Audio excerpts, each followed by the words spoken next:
1811년 조선은 정말 꽁꽁 얼어붙어 있었습니다. 이게 그냥 날씨가 추워서가 아니었어요. 희망이란 게 아예 사라져버린 땅, 백성들의 신음소리가 나라 전체를 뒤덮었던 바로 그 해로 오늘 여러분과 함께 시간여행을 떠나보려 합니다. 못 살겠다 홍경래. 혹시 이 노래 들어보신 분 계신가요?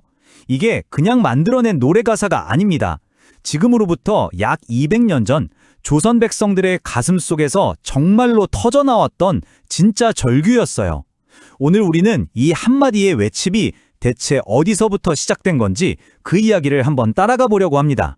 자, 그럼 우리가 던져야 할 첫 번째 질문은 이거겠죠.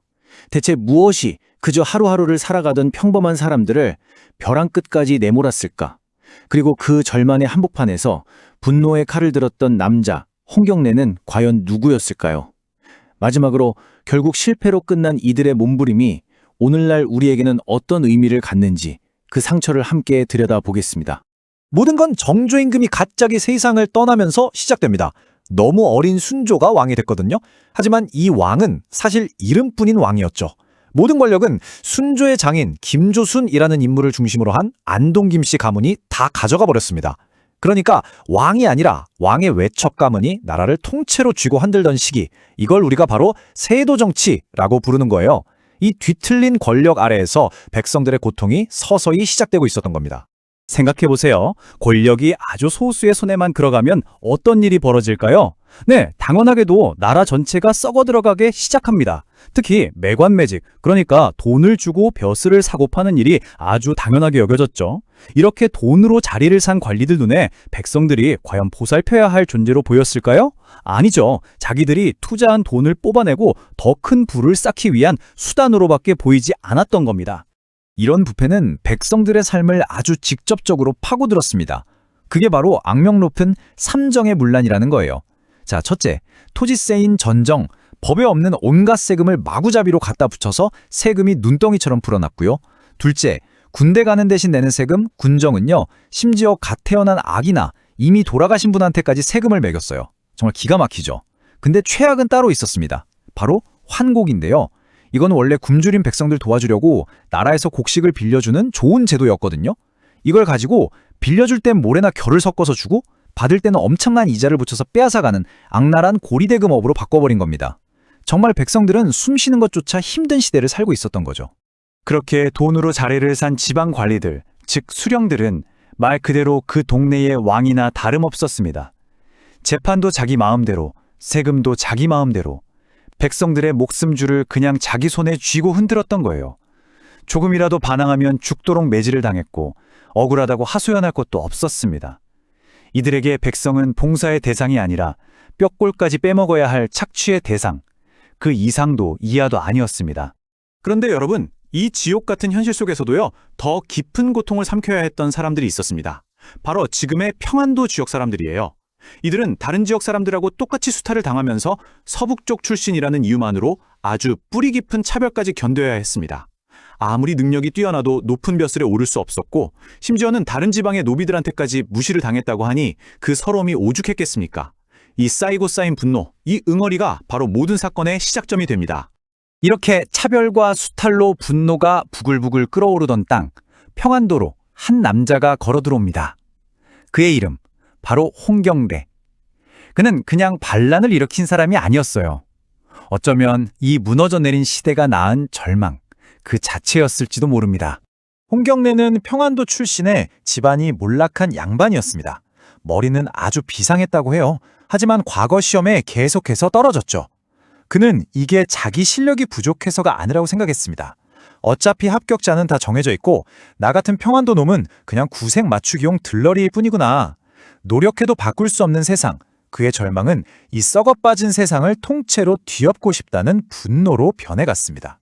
홍경래는 자기처럼 세상에 버림받은 사람들을 모으기 시작했어요. 근데 여기서 정말 놀라운 점이 뭐냐면 이게 그냥 가난한 농민들만 모인 게 아니라는 거예요. 홍경래처럼 벼슬길이 막힌 지식인들, 돈은 많지만 차별받던 상인이나 광산 경영자들, 그리고 하루하루가 절망이었던 농민과 노동자들까지 신분과 재산을 뛰어넘어 이 나라에 불만을 가진 거의 모든 계층의 사람들이 그의 깃발 아래로 모여든 겁니다. 811년 12월 굶주림이 가장 혹독했던 그 겨울에 마침내 불길이 타올랐습니다. 그 시작은 정말 놀라울 정도였어요. 가산 지역의 관할은 거의 싸움 한 번 없이 무너졌고 백성을 괴롭히던 관리들은 혼비백산에서 도망치기 바빴죠. 그 기세가 정말 들불처럼 번져서 딱 열흘 만에 청천강 북쪽의 8개 고을이 전부 봉기군의 손에 들어왔습니다. 그동안 억눌려왔던 사람들의 분노가 한 번 터지면 얼마나 무서운지 역사가 보여주는 순간이었죠. 하지만 이글거리던 희망의 불꽃은 안타깝게도 그리 오래 타오르지 못했습니다. 한양의 관력자들이 이들에게 보낸 것은 대화의 손길이 아니라 무자비한 칼날이었기 때문이죠. 이제 이야기는 이 봉기의 비극적이고 잔혹한 최후로 향합니다. 하늘을 찌를 것 같던 그 기세도 잠시였습니다.